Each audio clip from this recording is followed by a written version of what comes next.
just who you are as a human being. For me, I think that the biggest thing that's helped contribute to the man that I've become has been the traumas I've been through, actually. I told my mother when I was 11 years old, I said, I'm gonna help heal people. I'm gonna help people grow. So I created what's called VIBE. Okay.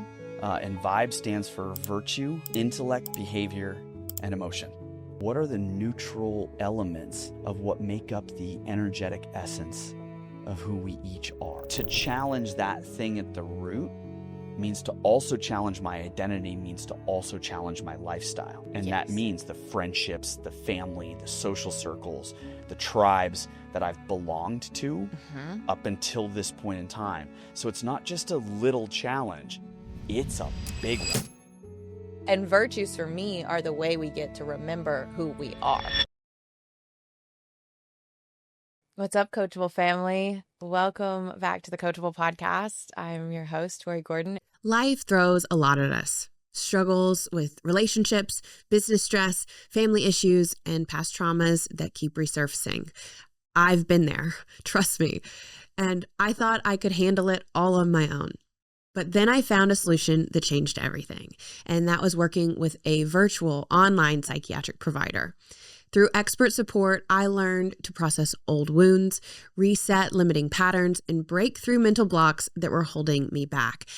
I even explored ketamine therapy, and the transformation has been so profound, I had to share it with you guys because it's changed my life, both in my relationships and just how I show up in business.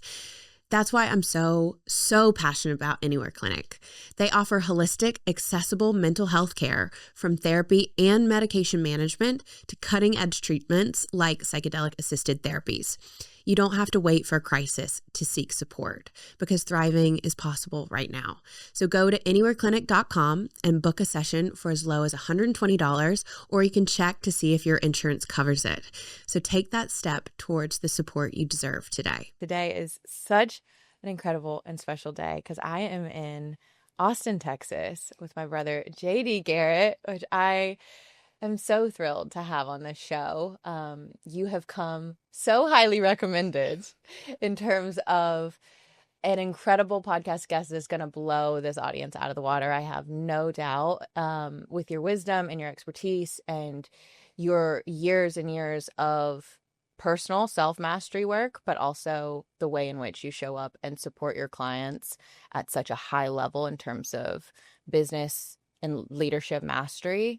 And I'm excited to get your codes around all of the ways that you're supporting not only your clients, but the community here in Austin in terms of how to level up, and this show is all about helping support people get off defense, stop playing small, stop playing reactive and not to lose, and how to play a bigger game.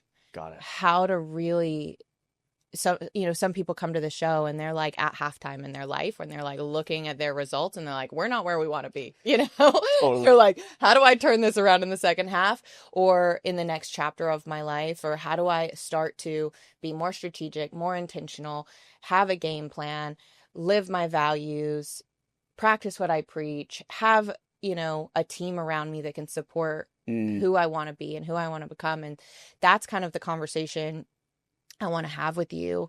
And I can't think of a better person to kind of have that conversation with me, but I want you to introduce yourself to the audience in terms of like, what do we need to know about you as an individual, as a man, that would help us understand like who you are today? Like what background do we need to know that would be helpful in understanding just who you are as a human being? Really, really kind of a position of guiding me. Mm-hmm.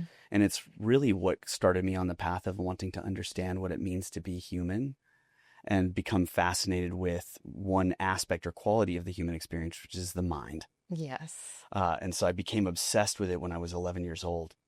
Early.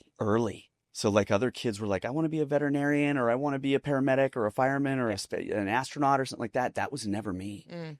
I told my mother when I was 11 years old, I said, I'm going to help heal people. I'm going to help people grow. And I became obsessed with the mind, absolutely obsessed, and studied it and studied it and studied it and studied it, and then had to walk my own path. Yeah. And so walking through that kind of informs you beyond knowledge, but wisdom. Mm-hmm. And when you have that kind of wisdom, which for me is knowledge plus experience, Right. You develop a sixth sense that's sort of what's needed in the moment. And it's not always easy. Mm. And so I consider myself to be somebody who's got more of the trickster energy, more of coyote, in that I'm willing to have the really, really hard conversations about stuff that's really tough. Mm-hmm. And I'm willing to challenge. I'm willing to push on things that are maybe sensitive. Yeah. And for a lot of people, our egos want to protect us from that, from these wounds and things like that. Of course. And so having grown up in it, you develop that sixth sense from a young age. Yeah. It's kind of an instinct or an intuition around all of it. Right. And having to navigate my own wounding, Mm. my own traumas, my own challenges in life, which has not always been easy. Mm-hmm. And so it develops virtues, which I'm sure you and I will get into talking about at some point in time. Yes, you will Beauty of virtues. You will hear that word so probably come up several times in this episode because it's something that has recently come into my field of awareness, and it's something I'm studying thanks to you, that has already had such an impact on my life and also my business and my clients. And it's really fun because one of the things, like you, I've seen as a coach and as a guide, is that so much of our unhappiness and our suffering often is tied to what I see as making choices that are in conflict or not aligned with our, what I would have considered before, values. But I'm curious to get into a conversation in a little bit around virtues and values and how to, really create the alignment and the joy and the abundance and the growth that we're wanting, which often is kind of sacrificed when we're not living in alignment with those virtues. But before we go there, I want you to go back a little bit to you were talking about your childhood and starting to study the mind. Who have been some of your most powerful teachers in terms of understanding human psychology and the intellect? Because there's many faculties in the mind. There's the imagination, there's memory. So I want to know kind of who has fed you over the years. Oh, great question. The very first I would say would be Carl Jung. Okay, and his concept of the Jungian archetypes and how he really coined that term and made it much more prevalent in psychology. And that, what I loved about him is that he was insane. He actually went nuts and was institutionalized and spent 7 years beyond the edge. Sure. And created the, art, literature. He wrote, he painted, he drew, and then came back from the edge and then analyzed all of the stuff that he had created when he was in that space. And just reading his Big Red Book, called the Big Red Book, which has all of the drawings and the paintings and some of his writings and some of that stuff in that book, was really powerful for me because it speaks more to what I would call dreamscape. What is that? The unconscious mind's internal landscape for navigating symbolism or symbols. Interesting. And so in that space, I'm sure you've had dreams before when you come out of the dream and you're like, I wonder what that means. Yes. And studying all that stuff, that there are archetypal imagery that can represent certain facets of what it means to be human. Wow. And that Jung really introduced me to this idea of the unconscious mind and the subconscious and how deep and powerful and important that piece of us is in exploring who we are that we don't know we are. And so that was probably one of the biggest pieces to start, was Carl Jung. And then that led me to the work of a man named Dr. Milton H. Erickson. Never heard that name before. Yeah, considered to be like kind of the godfather of modern day hypnotherapy. Okay. And he was incredible.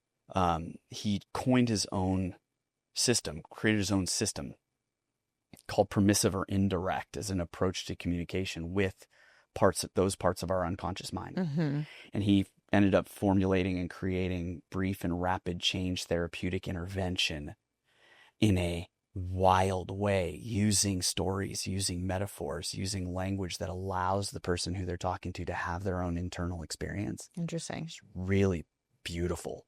And he was kind of a rogue. Like he did it differently back then than probably he should have by that system's decorum. Yeah. He went outside of that and did it his own way. Uh-huh.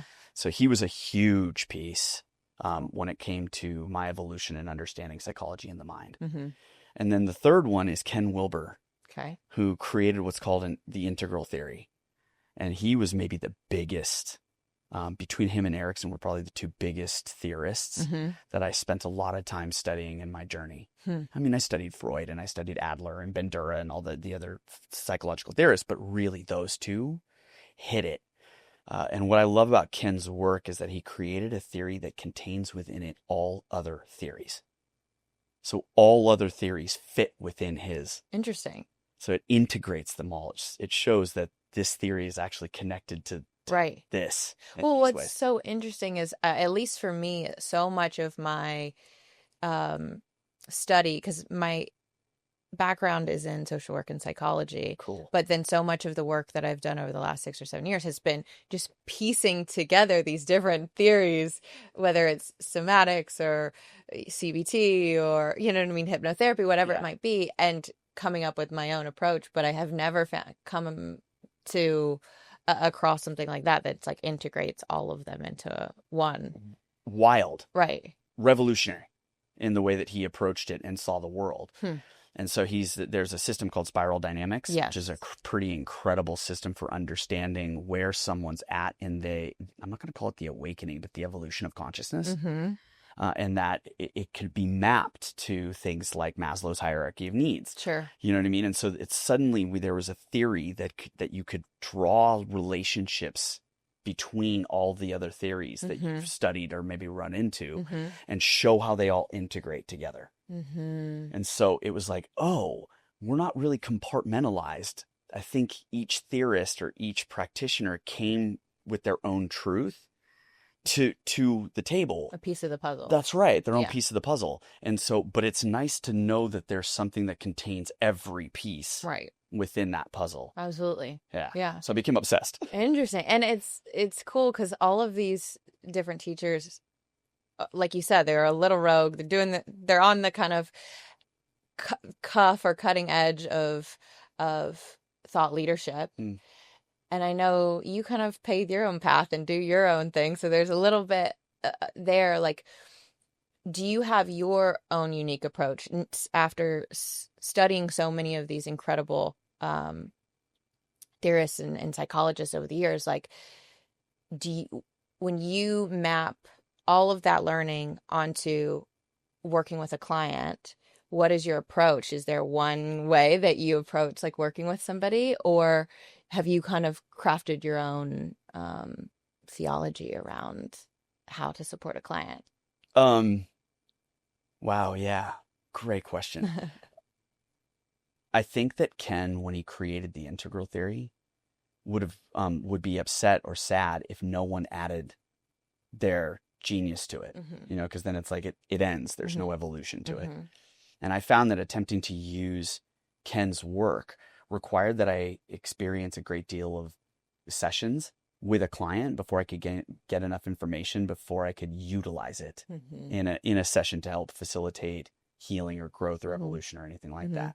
And so I wanted to create something that was more practical and pragmatic in its speed and its ability to pick up information and then facilitate something much faster. We love efficiency. Efficiency. We were talking about that. Yeah. It matters.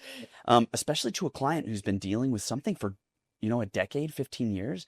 They don't want to take another 10 years to solve what it is they're meeting and dealing with. And a lot of clients have been in therapy for years, talking around the same issues over and over again and not really seeing the results they want in terms of, I know what my problems are, but they still seem to be issues in my life. How do we actually move the ball forward? That's right. Yeah. Yeah. So I created what's called VIBE. Okay. And VIBE stands for virtue, intellect, behavior, and emotion. And so for me, the four primary fields of psychology, behavioral psychology, what you call cognitive psych, I call intellectual. Okay. So it's more the front brain, right. more the front mind. Emotive, obviously. And then the one that plagued me for so long was the psychology of personality. Because a child's born with a temperament. Right. And we could blame this on nature. We could say some of it has to do with epigenetics and nurture, like how was mom and dad in their relationship as the child was, growing inside of mom. Right. You know what I mean? Like, what was their connection like? Was she overly stressed and stuff like that? So it's tougher to delineate and compartmentalize and pull those components out. So we just call it temperament. Yep. Like my sister was a very relaxed, very calm, very serene child. Okay. You could stick her in the sun and she would just sit there with the little blocks and play. I was the exact opposite. I can't. Why do I feel like you're like, I feel like there's a part of you that's like Tasmanian devil vibes that can come out a little bit. Okay. Absolutely. Yeah, absolutely. And I was more rambunctious. Sure. I had a lot more energy. I moved around a lot more. And so that psychology of personality, I thought, I was like, oh, sweet, I'll just study the psychology of personality and then I'll know it. Well, each of those theorists had their own interpretation of the psychology of personality. Right. And so I went, well, kind of what's in the middle of all of their ideologies? And this stumped me for years. It drove me nuts, trying to figure out if there was kind of a neutral playing field that all of personality has to fall into. Until one day, I was having a conversation with my COO's wife on the way home from Paris. And I was talking through my model and what was missing. And I started talking. She goes, oh, you mean virtues? And I went, what? And she goes, virtues. And I said, you mean the Christian things? And she goes, oh no, virtues are much, much older than that. And I said, please start talking and don't stop until I tell you. and for an hour and more than an hour, she just talked. Yeah. And she talked about virtues and all of the different virtues that really filled in that part of my system. Which is sort of what are the neutral elements of what make up the energetic essence of who we each are. Okay. Let me just stop you there. So we've got vibe, virtues, intellect, behavior, and emotion. Nailed it. Okay. You just said a word that I want to stop on, which is essence. And especially when we're talking about leadership development, self-development, there is a delineation between ego and essence. Can you help clarify the difference in those? And where does ego fit in to vibe? Okay, so this is my opinion. I don't necessarily have science to back up what I'm saying, but this is the way that I perceive it. Ego is what creates separation or division. It's what creates the separateness of one being to another. And so for me to have a preference for something, I have to know that I'm not you. Right. Individuality. Individuality or what we would call individuation. Yeah. Yes, same. And so for me, the ego is sort of a protective mechanism that comes in to honor the little self. Is the ego related to the personality? Yes. The ego is a byproduct or piece of somebody's total personality. Okay. And then essence for me is the part of us that's holistic. It's a part of us that's a part of literally everything. There is no separation between people. There is no separation between things. Yeah. And so our essences are playing with each other all the time. And then our ego can jump in to put boundaries up or create delineation to say, I have a preference. Sure. You know what I mean? And so it all, in my eyes, it all plays together in one cohesive unit. Amazing. Oh, could be cohesive. Sure. Sometimes there can be battles between these things. Right. Yeah. And when it comes to working with, well, whether it's in your own life or with clients, it doesn't matter. What is the relationship between ego and essence, or where, especially when we're making decisions leading organizations in relationship with others. And it's, are we leading? Is their goal to lead from essence over ego, or what is the relationship there? I think that if you rob yourself of ego, you're just creating another fragmented part of you. Okay. And so for me, the ego is the part of us that protects us. Its job is to protect.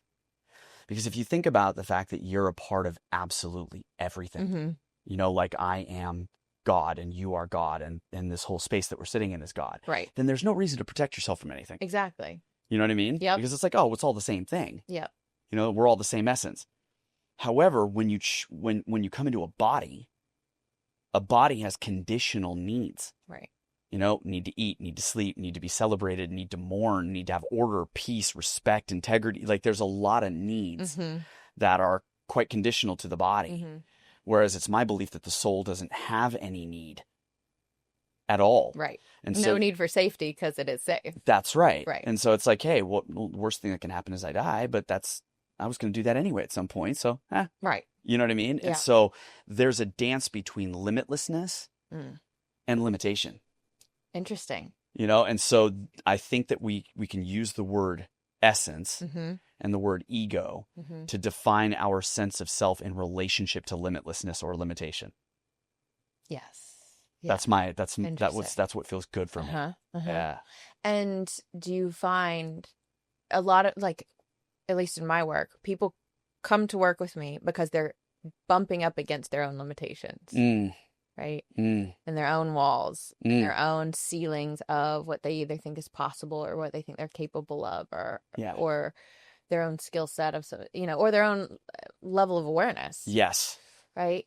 So how do you help people, and maybe this goes back into the conversation around vibe, start to become aware of their someone's limitations and how to connect with their own limitlessness, or i.e. possibility or potential, right? Because I know for you, one of the things you're so good at is helping leaders and organizations step into their potential. So there's definitely this correlation between limits and limitlessness. Talk to me about what that process is like and that relationship is like. Okay. So the beauty of an integral theory is because it's so comprehensive and interchangeable and able to move around in any direction at any moment in time, you can actually get lost. And where do I start? Right. And so I always look for what I would call a polarity. Okay. And so I look for chaos and order, maximization and minimization. Okay, love and hate. And I'm looking for any places that individuals find themselves stuck without movement in other spaces. So I have connections to a lot of friends that are very virtuous and very emotional. But when it comes to the intellect and it comes to critical thinking and it comes to self-discipline and repetitious behavior, habit building, you know what I mean? They struggle. Sure. And so I generally take people to the places they've never been. And so the first session or two, I'm always listening for where do they spend all the time? Where's their comfort zone? Yes. Where's the space that they are totally comfortable in? Okay. And then I go, okay, so where are they not comfortable? And then I generally start to take them into those spaces.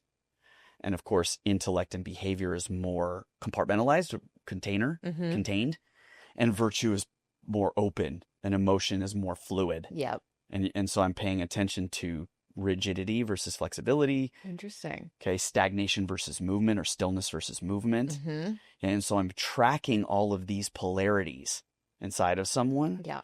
And asking questions around it to see if I can bring their awareness and their attention to that part of themselves and what's keeping them from exploring those other spaces. Which would be, i.e., their limitations. That's right. Right. Yeah, it's whatever box they find themselves sitting inside of. Yep. Yeah. Interesting. Yeah, because my teacher used to say to me that when a client comes in and sits down with you, you can put them into two boxes. Okay, they're either doing something they don't want to do, or they're not doing something that they do want to do. You know what I mean? Like it's really just those two buckets. Yeah. You know what I mean? And so, but that also feels overly reductionistic. Sure. Because it turns humans into just two boxes. Mm-hmm. You know what I mean? Mm-hmm. Is your problem literally just doing something you don't want to do or not doing something you do want to do? Mm-hmm. Seems overly simplified. Mm-hmm.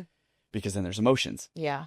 Right. You know what I mean? It's like, okay, but once you identify that, I would call that the behavioral component. Mm-hmm. Right? Mm-hmm. Behavior is specific. It's concrete. Yeah. You're either doing the thing or you're not doing the thing. Right.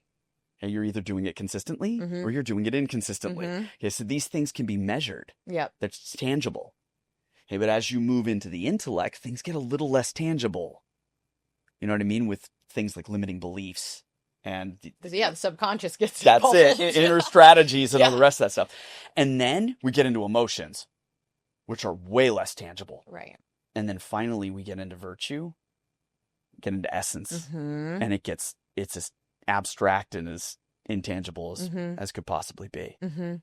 It's interesting because I think so many coaches focus on, and just people in general, are so focused on results oriented coaching and performance, right? It's like, I'm not getting the results I want. How do I get the results I want? I need to shift my behaviors, right? There's so much focus around behavior modification and change. If you don't like something, just do something different is what we tell people, right? Yes. If you want to lose weight, you need to be X, in the Y, gym and Z. Go to sleep at this time, Exactly. eat these macros, do Right. these. Yes. And oftentimes we don't take into consideration as deeply the mental piece around the subconscious programming that they might be coming up against. They're like, I want to do this and I have an intention to do this, but for whatever reason I'm sabotaging this over and over again, right? Totally. Or I'm waiting on the motivation and the emotion to match the behavior I'm trying to embody or use. And then there's oftentimes very minimal, if not no conversation around essence and virtues. Right? Not that I've heard much of. Me neither. Yeah. Yeah. So it sounds like for you, at least in your approach, it's not just about behavior modification. There's a lot more that goes into it. Way more. Mm-hmm. Yeah, way more. Yeah. So is there an order, like with Vibe, is that in the order that you look at things? Or is when you approach working with somebody or in your own life, is like, because I want you to break down each of them and kind of go into a little bit of depth. But is there an order to how you approach something like Vibe, Intellect, or virtues, intellect, behavior, or it's just interchangeable? It's all interchangeable. Okay. That's the reason I created an integral theory. Yeah. I needed to navigate the fact that every human being that sits down in front of either one of us is really actually unique. Totally. They are truly their own being that has never come before and will never come again. And there's this paradigm shift that I needed to make inside of myself, which is I'm trying to fit my client to my model, or I'm fitting the model to the client. Yeah. Mm-hmm. You know, like I've known a lot of coaches who learn their model, and everybody that comes in and sits down in front of them, they're like, no, I'm fitting the client to the model. Right. But that doesn't honor the full totality of the uniqueness of the person who's sitting in front of you. Absolutely. Mostly because we want it to be easier on us so that we can follow a structure that makes us comfortable and is easy for us. And how often, though, do we try to jam a round peg into a square hole? All the time. Guilty. This guy right here, totally guilty. Yeah. And so I don't do that. I love that. I go open first. Mm-hmm. And I'm listening for Mm-hmm. what's alive in them. Yeah. You know, when somebody talks about the problem that they're facing, there are certain aspects or qualities of the problem that they're dealing with, the challenge, the issue, the trial, the hardship, whatever the term is, that is awake and aware and alive in them. And they're like, it means this and it does this. And they know it. There's clarity there. Mm-hmm. You know what I mean? Mm-hmm. But then I'm asking myself questions about all the other pieces of it they're not paying attention to. Yep.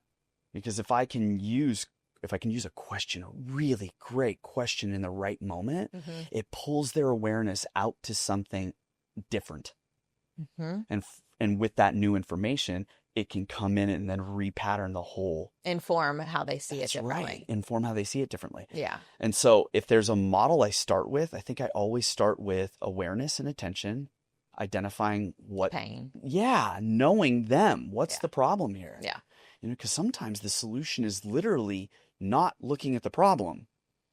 Like the problem is the fact that you're spending too much time looking at the problem. Colin and I were having this conversation this morning before I came, or maybe it was last night, but basically that so often when we get inundated with overwhelm or stress, or we feel stuck, or we just feel heavy, right? There's oftentimes a correlation where we're zoomed in on the thing that's causing us pain, or like the story that we're telling ourselves about something, right?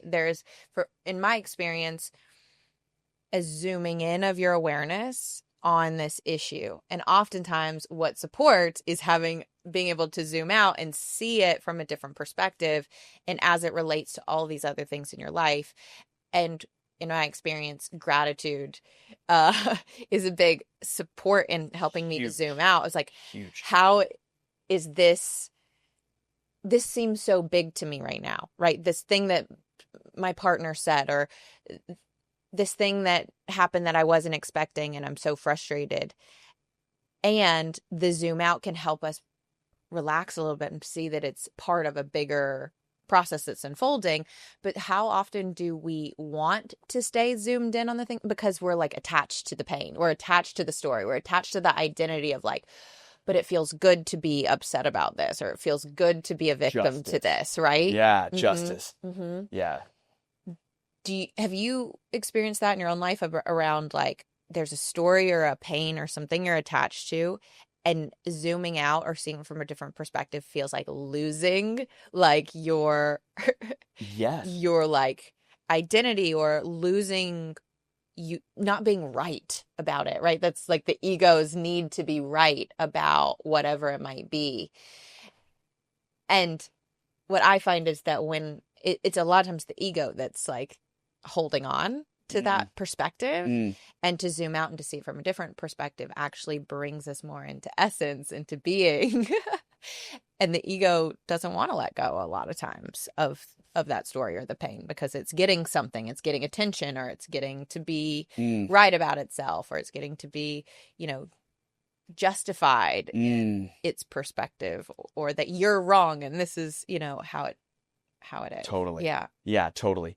I think we all run into it in relationship. If we're in long-term relationship and you're in an actual partnership that challenges you, of course we're going to run into that. Yeah. My partner calls it the protectors. Yeah. So instead of identifying it as a pain or suffering or something, like that, she calls them a protector.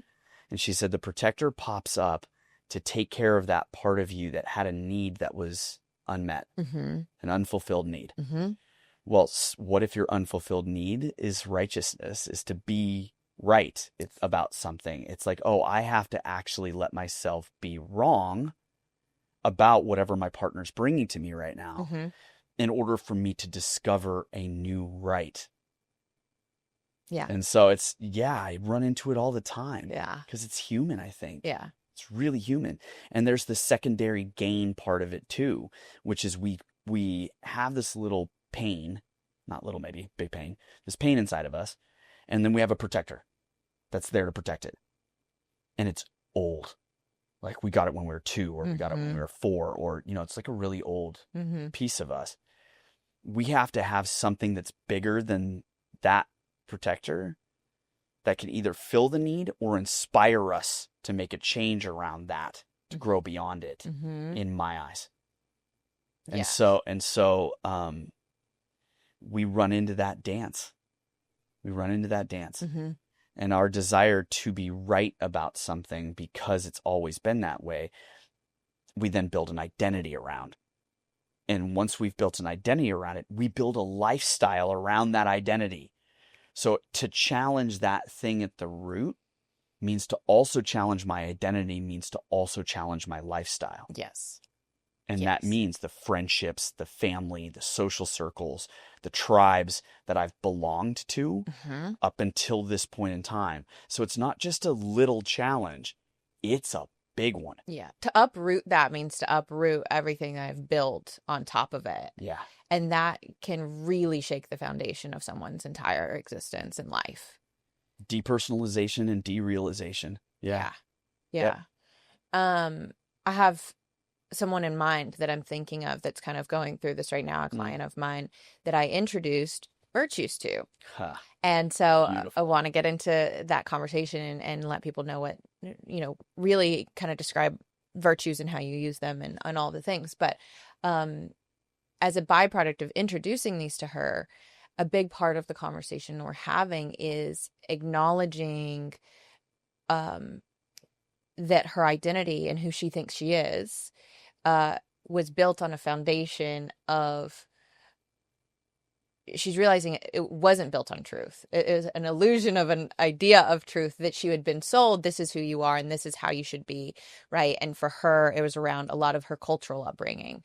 It's important to be small, to be humble, to not bring attention to yourself. This is what it means to be godly. This is what it means to be a good woman, a virtuous woman, right? Is to never stand out, never be different, never be on the cutting edge, right? To fit in, to blend in, was a big part of her culture growing up. And she has, if we want to talk about pain, an internal conflict, right? Around what she's been told, how she's supposed to be, quote unquote, and who she should be. And then her essence, or what wants to come through, who she, these desires and longings that are in conflict with that. A desire to be successful and to be seen, a desire to be celebrated and acknowledged and witnessed in her power, right? And so there's this internal conflict around what I've been told and the life I've built based on what I've been told. And this, when I ask these new questions, all of this new stuff that wants to come into my life, wants to be true, but I am at odds. I am stuck, right? And what I find is she's got one foot on one side of the fence, one foot on the other side, and she's energetically and physically just like, I don't know what to do, because the foundation of my entire existence is going to fall through what my family thinks of me, how I've shown up in my relationships, the friends that I've chosen. There it is. They're comfortable with me being this version of me. And to start to embody my power or my truth or to claim my voice would disrupt everything about the life that I've created. And I know that there are people listening to this show right now that might feel like that internal conflict or at odds with the life that they've built and the life that they're choosing and the life that they really want. Right. And so in that, does there have to be a full dissolution or destruction of the old for this new truth to be revealed or to come online, in your opinion? No. I don't think there has to be a full dissolution. Okay. Number one, I think it's contextual. Like her life and what she yearns for right now that isn't the life she's living right now may be grossly different. And if that's the case, she may need to dissolve more of it than the average other human. Sure. You know what I mean? She may need to do that. I think it's more about the willingness to dissolve it.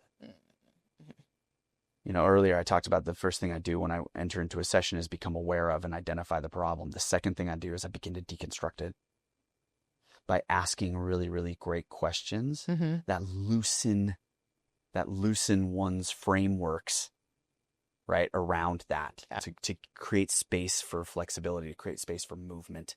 You know what I mean? Change. Just create space for it. Loosen things up a little bit. Yep. Is it possible? Yeah. That this thing. Yeah. Yeah. Just loosen it. Just begin to seed a little bit of doubt in these beliefs that have guided your identity. Yeah. You know what I mean? That your parents were really sure of. And you just get to maybe make a new decision and decide, is that true for me? It was true for them. Is that true for me? So I deconstruct it by a little bit of doubt, a little bit of opening up. Does that make sense? Yeah. And then before it gets too crazy, I aim towards the thing they want. It's like, what do you want that's worth this to you? And I help them get real clarity on that thing. Mm-hmm. Does that make sense? And then I identify the virtues of the essence of that life. Okay. The living of that life. Beautiful. Once they have that kind of virtue design or virtue cluster of the woman or man that they're aimed at becoming, okay, then I have them look back at who they've been and find the virtues there. Okay. So this is the moment we have to do. Okay, perfect. So with that in mind, please describe for our audience what are virtues? Where do they come from? How did you discover them? And so we can give people some framework and like foundational understanding about what we're talking about. Okay. Well, the virtues that I discovered via this conversation I had with my COO's wife came from a nonprofit called the Virtues Project. And they created these awesome virtues reflection cards. Mm-hmm.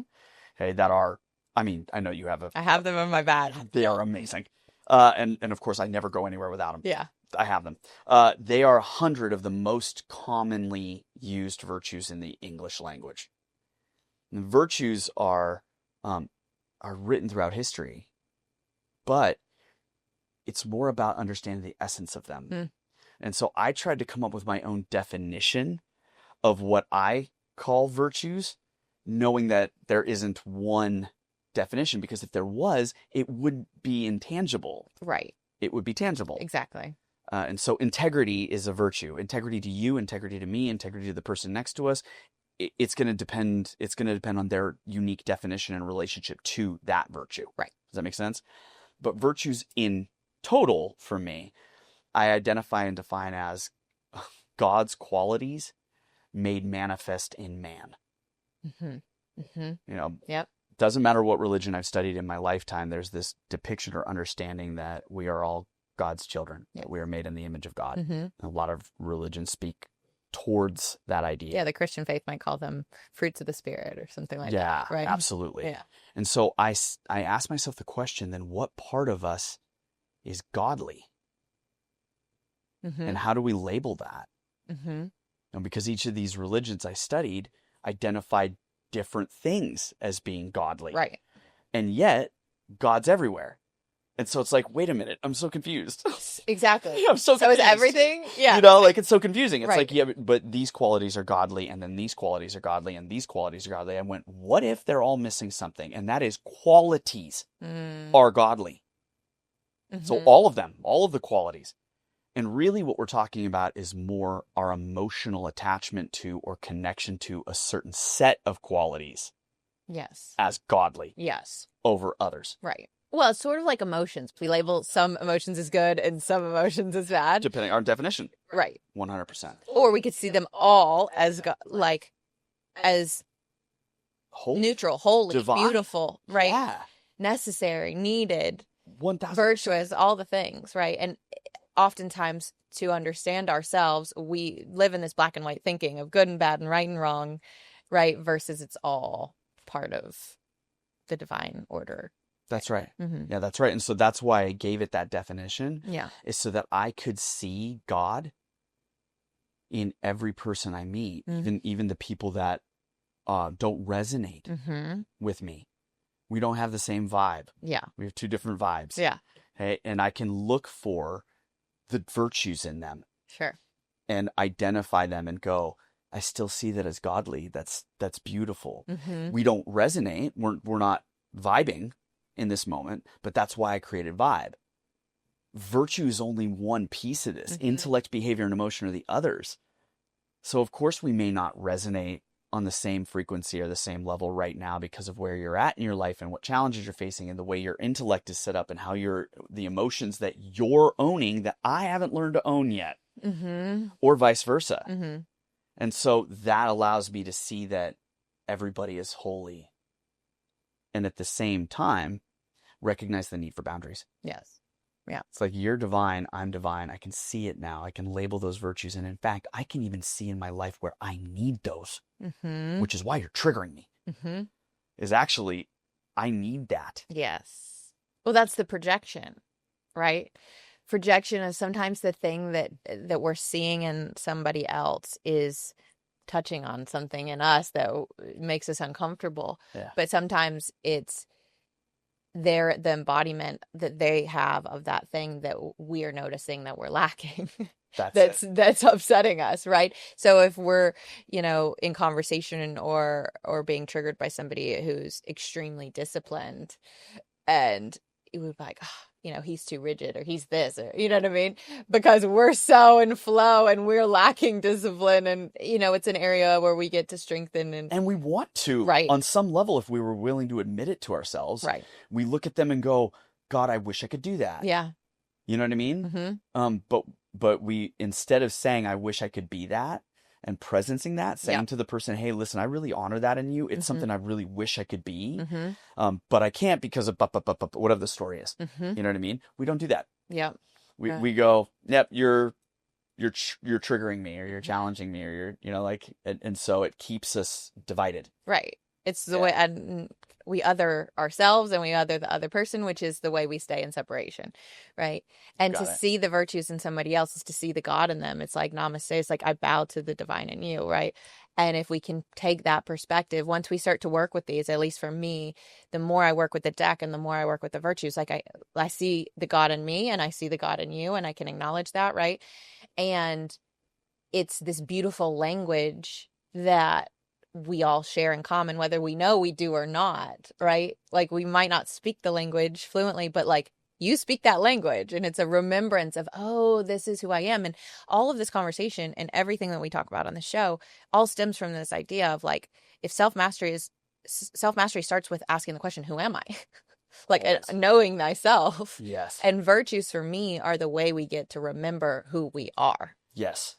Like who we really are. That's right. And versus all the ways we've been misidentified with the small self, the ego self of who we think we are, which is separate and isolated and alone. And it's just us out here. We got to figure it out. We got to pull ourselves up by our bootstraps. There's no other support system. And virtues remind us that we're part of the whole, that we are localized divinity all walking around. And I call it the neutral space. I just call that the neutral space. And the reason for that is because when you look back at your past and you look at some of the moments that have been the most challenging, really hurtful, whether you were the one hurting somebody, not meaning to, or you were the one being hurt, you can look back at that moment and say, what virtues was I practicing in that moment? And which ones were I missing? Yeah. And if I had had this virtue or these virtues in that moment, I would have done something entirely different, or I would have been entirely different. It allows you to honor what was growing within you in that moment in a different way. And so it changes the story. Yeah. It changes the story of it. What are some of the virtues that are most significant in your life that in terms of, because I know that there's some, out of all the 100, there's 100, right? The 100 are the most common, but I believe there's over 600 in the English in the English language, and then there's the other languages, that have words, unique words to describe virtues that the English language doesn't even have a word for. Right. Yeah. And I remember over lunch the other day, you were basically saying that we resonate with some virtues more than others. Yes.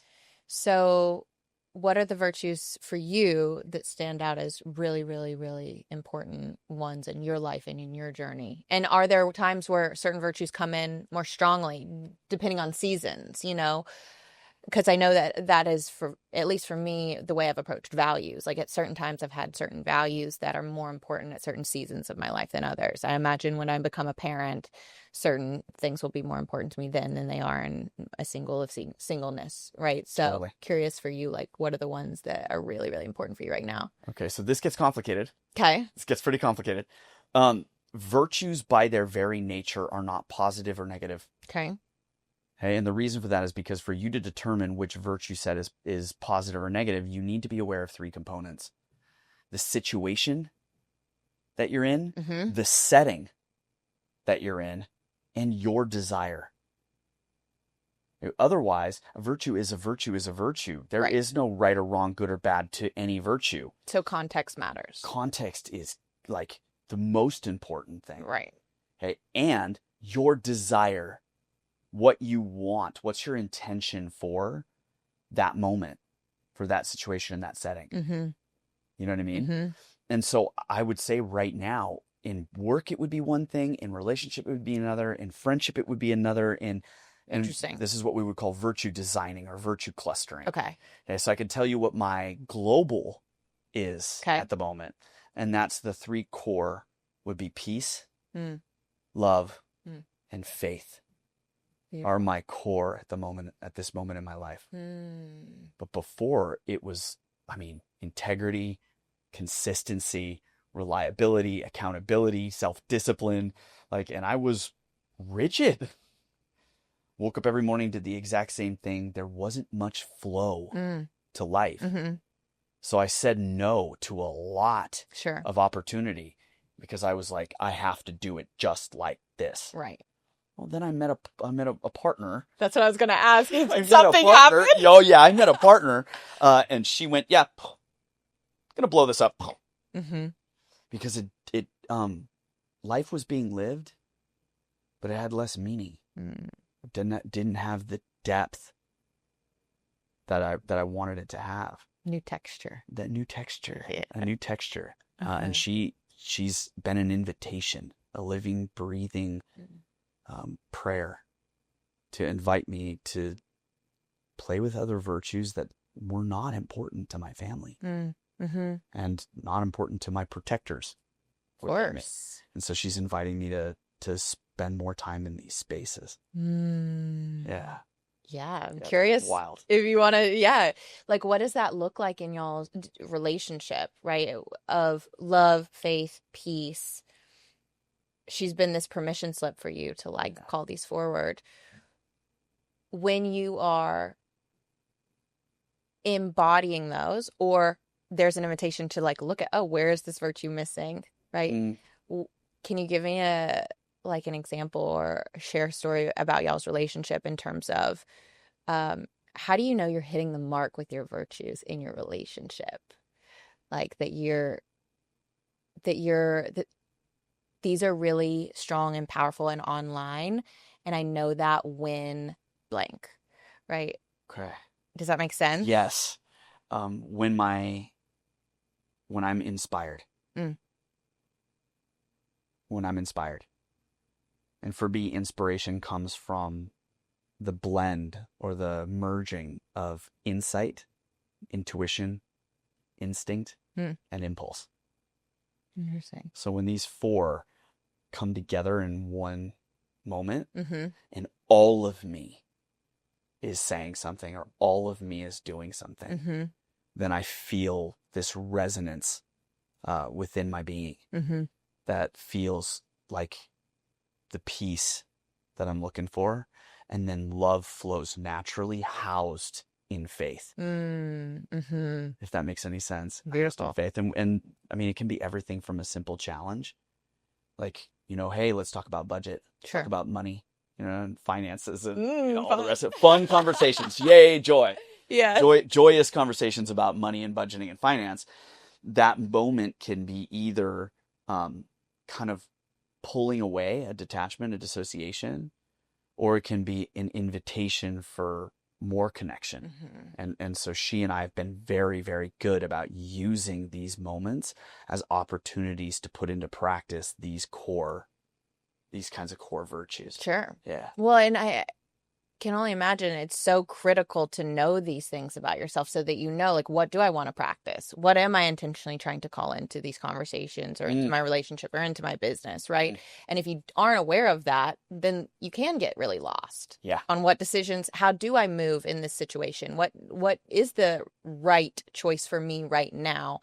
And so is there a process that you take people through to help people understand their virtues so that they can make better decisions, so that they can be more intentional about, what they want to, how they want to practice these versus being kind of lost and confused about what should be important to me or what is important to me?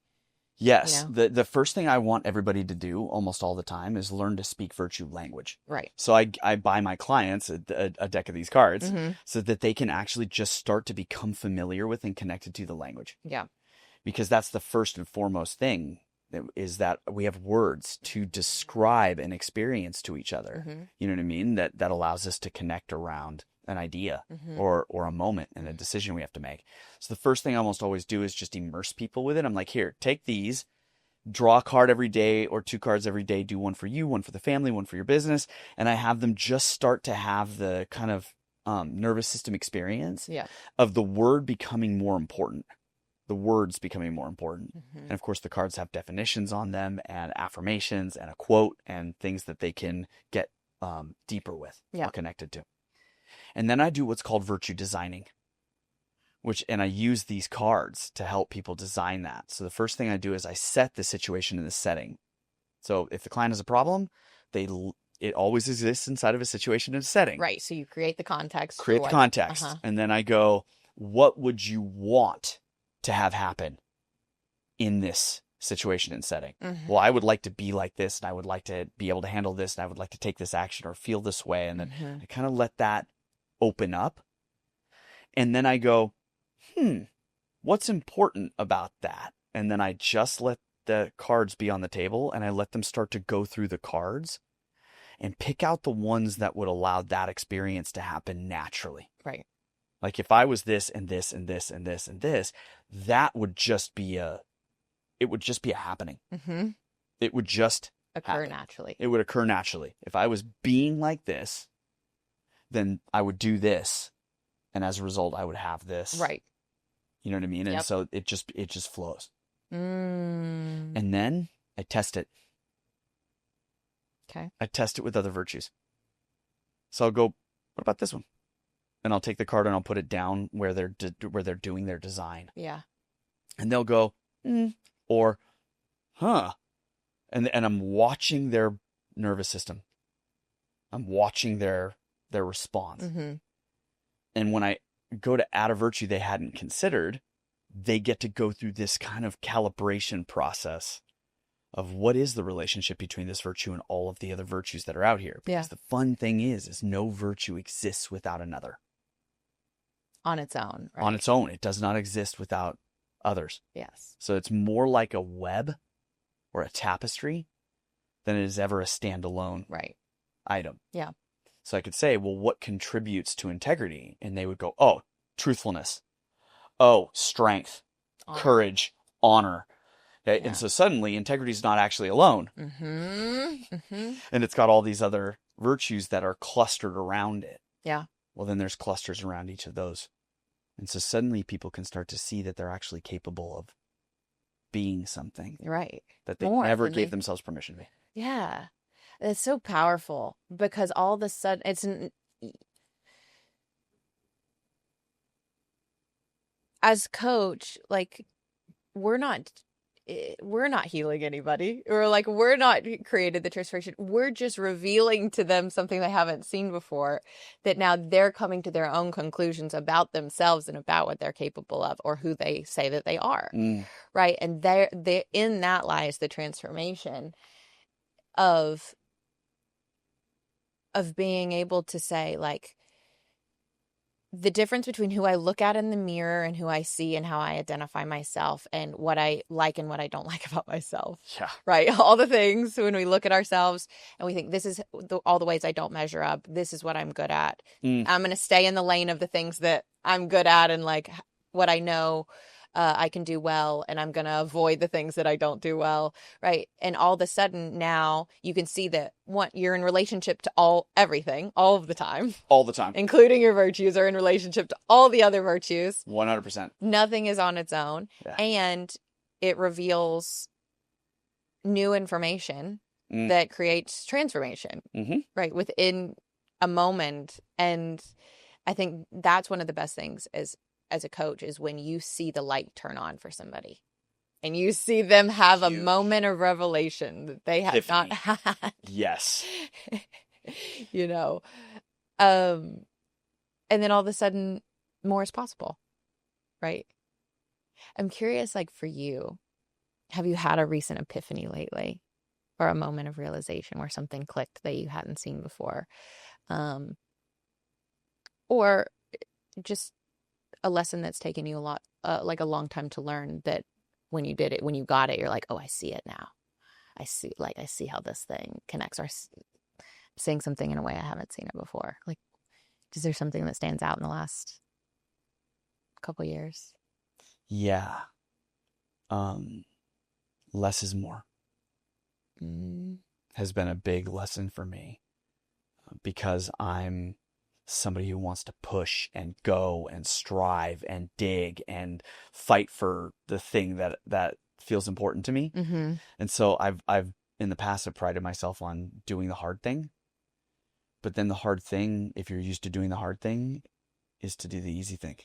Mm-hmm. Because that's the hard thing if you're used to doing hard things. Yeah, and that's so the other side of the coin. Yeah, and how can I be or find the path of least resistance and be in flow?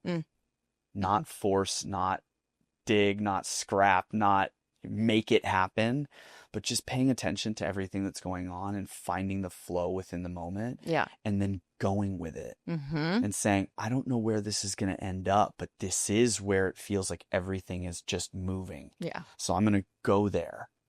You know what I mean?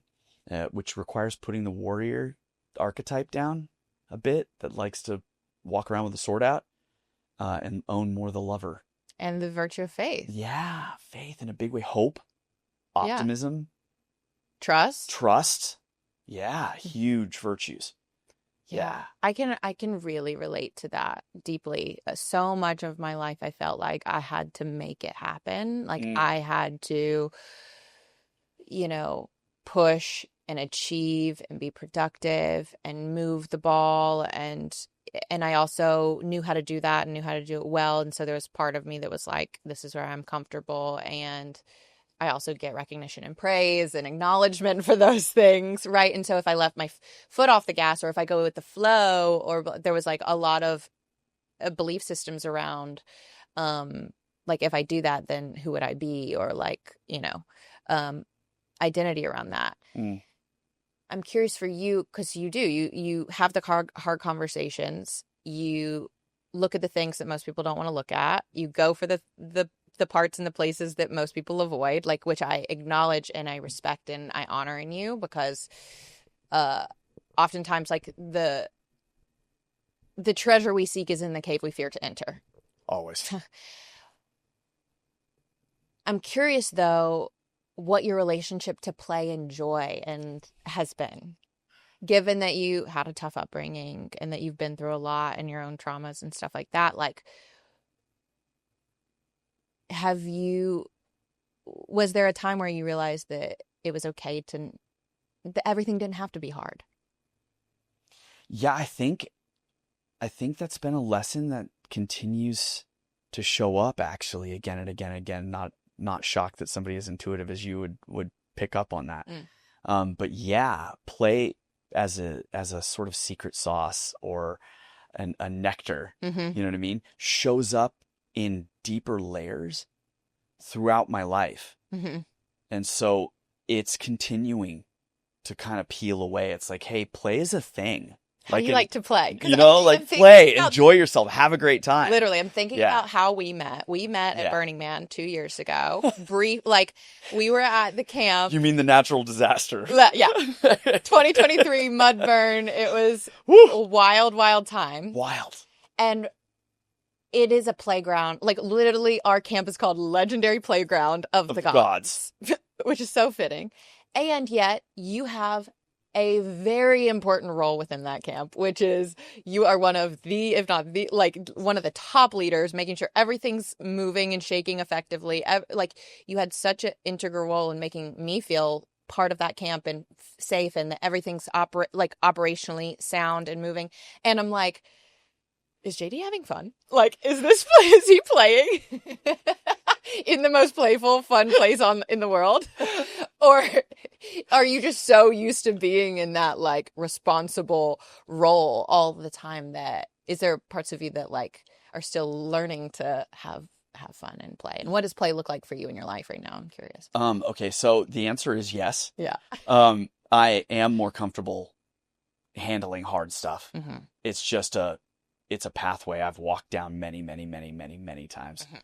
And candidly, no, I didn't have much fun Mm-hmm. during those particular pockets of Sure. time in that experience. Yeah. You know what I mean? Just because it was a natural disaster and there was a lot of unknowns, Mm-hmm. a whole lot of unknowns. Mm-hmm. And I did feel a sense of responsibility in a big way for making that's sure yeah. everybody in the camp had what they needed to continue enjoying their burn. Mm-hmm.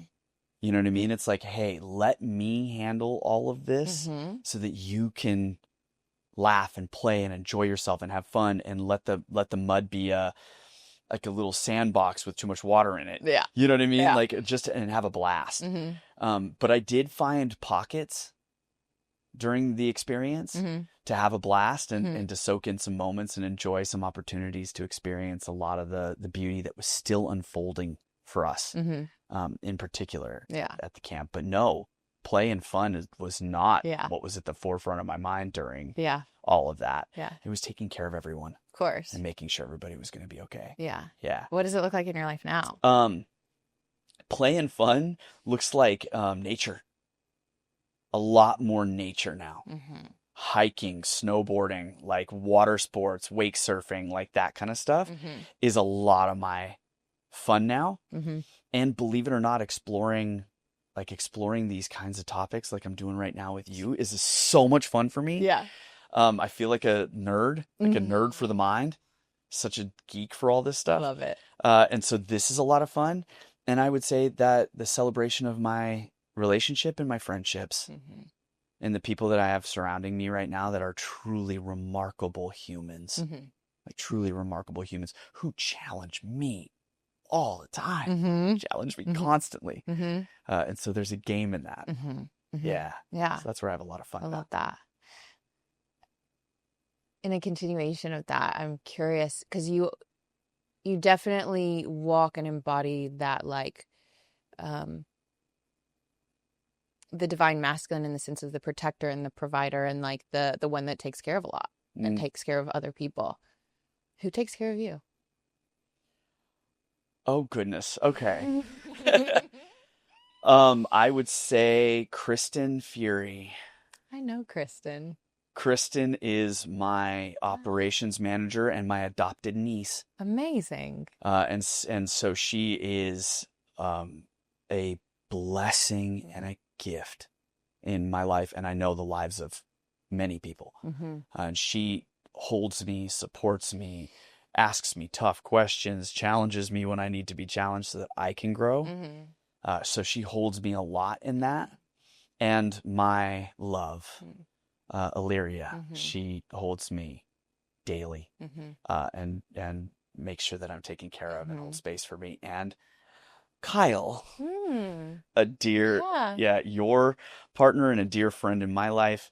He holds me a lot. He and I talk a lot, and we explore topics that are wild, and go places that are wild. And he has a particularly unique way of saying to me, "You're capable of more than what you think you are." Mm-hmm. And I think he does that for a lot of people. Sure It's one of his gifts. Yeah. His beautiful Yeah. gifts.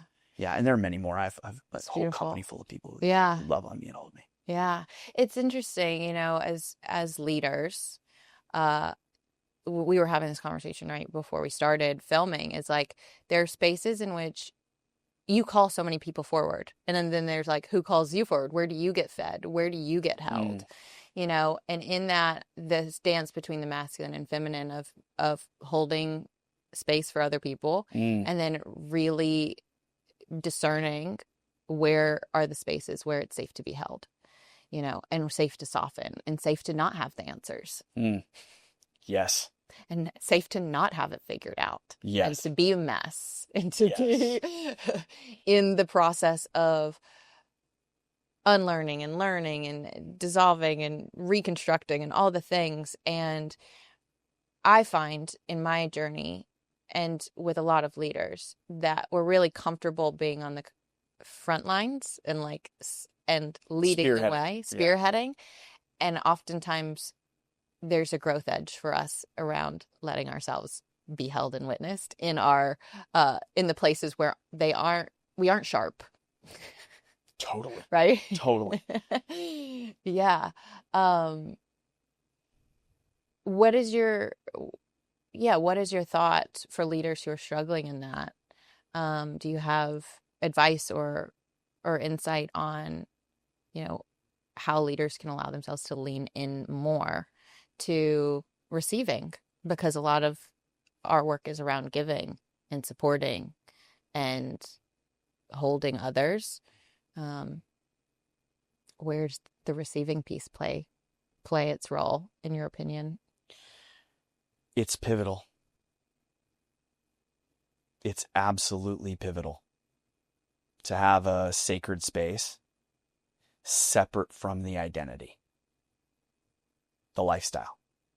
Mm-hmm. This is where I see like sacred men's circles and sacred sister circles, sisterhood and brotherhood, with people that don't stand to gain anything by however you show up. They have no involvement in your life. Mm-hmm. So they don't work in the same industry as you. They don't work for the companies that you work for. Right. They're not a part of your family. They're not, they're not immediate friends that you spend a ton of time with, that if they thought ill of you, then it would be like, oh my God, my life is over. Those spaces, man, they matter. Yeah. They matter in a big way. And so oftentimes I recommend to the leaders that I work with that they need to find a group like that to belong to, Mm-hmm. so that they can show up and be messy. Yeah. And then let somebody else ask them questions and hold them and guide them and show them, some insight Mm-hmm. about where, maybe they're missing something. Mm-hmm. You know what I mean? And hold them accountable. Like, I don't know much about sister circles because not my purview. Yeah. But in men's circles, having the right men to look at you and say, hey, you said you were going to relax. You said you were going to rest. You said you were going to go do this thing for you. It's been 2 weeks now and you're not doing it. Mm-hmm. WTF. Yeah. Hey, what do you need? What do you need to actually do that? Do you want me to call you? I'll call you that morning and get you to go do that. Or I'll take you myself. You know what I mean? Mm-hmm. So support systems like that matter. Yeah. In a big way. So you just touched on a word that came up in our brunch the other day, which is need. And we were talking about masculine and feminine dynamics.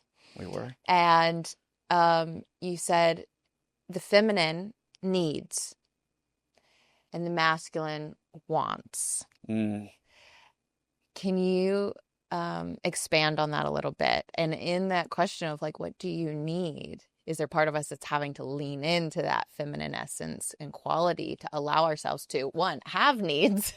Yes. Especially as men. Yes. For men. Yeah. Like what is, I want you to speak to that, especially Okay. for the men listening right now. Okay. First off, it's my belief in my lineage that all of us have within us masculine and feminine energy. Yeah. You could call it yin and yang. Mm-hmm. We have both of this, the push and the pull. Okay. The everything and the nothing. Mm-hmm. Okay. So for me, the part of us that wants something is what pulls at us to step into something. Mm-hmm. Okay. Versus something that is coming to us that we need. And so want for me has a lean in, a forward progression into, versus a need is more receptive. Mm-hmm. It's more receiving. Mm-hmm. In my experience, at least in my life, our society and the culture that I grew up in didn't make that the desire for a man to be more passive or for me to be more receptive, to sit back and let somebody give to me like that, wasn't really, for lack of a better term, programmed into me. Right. It wasn't a byproduct of any conversations that I was involved in at all. And so this wanton desire to move into something feels sometimes safer. In fact, I'm willing to say it feels safer most of the time, because you're at choice in moving energy from the internal to the external out into something. There's a little bit more control there. That's right. There's a little bit more control via intentionality. Right. And you get to choose where to do that and when not to do that. Sure. Versus a need feels more like, is someone willing to want to give to me? A vulnerability, yeah. Yeah, it's the vulnerability and the openness. It's the showing your underbelly and saying, are you willing to do this? Because if you are, you have no idea how close that's going to get to me, how deep it's going to get to me. The other thing is, if you're not, what stories do I make up about me? that I have these needs and I put myself out there and someone's not willing to give it to me. And what does that mean about me? Am I being rejected? Am I a loser? Am I going to be lonely for the rest of my life? Like despair, despair being a big emotion that comes up in some of those spaces. What do you think men need that they oftentimes don't claim or can't name? To be held. To be held, to be worshipped, to be respected, to be allowed to put down their guard, the need to protect something all the time, and soften, allowed to be gentle in purposeful ways. Yeah. Beautiful. Thank you for asking. Beautiful. One other thing that I had thought of that I think you'll have an interesting perspective on is, you have high standards. Thank you. Yeah. So do I. Yeah. I see that in you. Yes. I hold myself to a high standard. Yes. I hold the people in my life to a high standard. Because excellence is a virtue. And I know we have that in common. Where's the line between pursuing excellence and perfectionism? Ooh. Okay. That's fascinating. And the reason for that is because I think it's just the missing of other virtues. Okay, tell me more about that. Excellence without compassion. Excellence without forgiveness. Excellence without kindness. Yes. Hey, excellence without flexibility. Without openness. And you end up in perfectionism. Sharp rigidity, which is other virtues. It's certitude, it's righteousness, it's commitment, there's devotion, there are other virtues. It's just that's not paired or in complement with other virtues that would allow it not to be taken to a hyper connectivity, hyper attachment. And perfectionism for me is just a hyper attachment. Yes, it's a rigid attachment to a way something has to look, has to sound, has to feel. That has to is a type of rigidity that mankind has benefited a great deal from. I have to get this job done, turns into all of the beauty of the people that get to appreciate the thing that had to get done. And so that has to get done sometimes can be a real benefit. And that's where the challenge is. That's where the rub is that the perfectionist mindset serves the individual as a form of motivation in a lot of places, but not everywhere. Not everywhere. And so being able to know the difference between where it serves you and where it doesn't requires clarity, precision, and accuracy. You need to know the boundary line to put on it. Yeah. I love that response so much, because it brings in our humanity. Another virtue, humanity. Yeah, I haven't pulled that one yet, but I love that that's a virtue. That perspective, because I think so many people, especially those that listen to the show, anybody that's drawn to a show like this is very, like, they're pursuing a higher standard for their life, and often we can also get fixated on not just the pursuit, but the arrival at this enlightened, perfected state of when I get there, then I'll be happy, fulfilled, fascinating, blah, blah, blah, right? Yeah. And we're always on that like hamster wheel of forward movement. And I think a lot of people can get stuck in patterns and ways of being that continue to tell them that they're not enough yet, right? That's like, oh, one day I'll be enough when I have the job or the money or the partner or the whatever, right? And what I love about virtues and I love about that response is it's not about the accumulation of more or the perfection of who we are. It's actually in seeing the beauty and the perfection in who we are right now. And the relationship that you have to it. You know, because for me, there's no need to reject that there's something within you that yearns for more. I don't want to reject that. Totally. Because I actually believe that that's part of being human, is our desire to experience more. But also the honoring of less. You know, it's honoring that what is right now in this moment, which is the virtue of acceptance. Hey, that acceptance is as well its own perfection, and that the more is in accepting now. You can want your love for this moment to be the more you're yearning for. Yeah. And still let this natural kind of evolution towards whatever's going to come next to arise. Yeah. And arrive. Yeah. So powerful. Yeah. Yeah. These virtues just continue, I think, and I know I'm just scratching the surface with them, but it's going to be a tool that will be with me for the rest of my life for sure. And I'm in deep gratitude that you've shared those with me and that now I get to share those with my clients and my audience and my friends and my family, because it's going to give us a shared language to have conversations about the most meaningful things in our lives.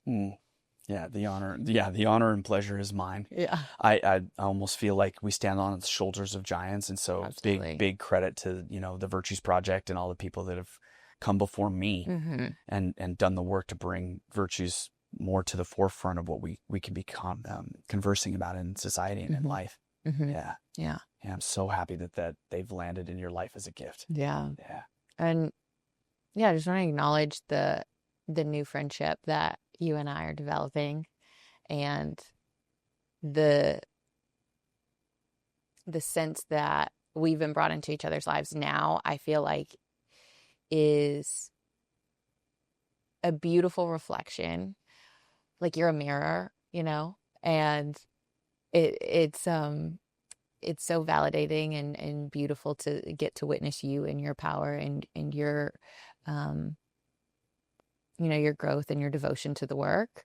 And it's beautiful to be able to sit and share this conversation with you, because it's a reflection of the work I've done too, and vice versa. Exactly. You know, and I'm really looking forward to the continuation and the growth of all the things that I get to learn from you in this life. And so thank you for sharing your wisdom and your insights. And I know there's going to be so much more, and this will probably be the first of many times that you come on this show, because I would love to have you back and have your beautiful partner, Lyria, and explore so many more topics that I think are going to really serve this audience. And just want to acknowledge who you are and who you be and how you show up and the way that you lead and the way that you embody all the virtues that we talk about, in the way that you call us forward, in the way that you live your life. It's really powerful and profound to witness you and to be in your presence.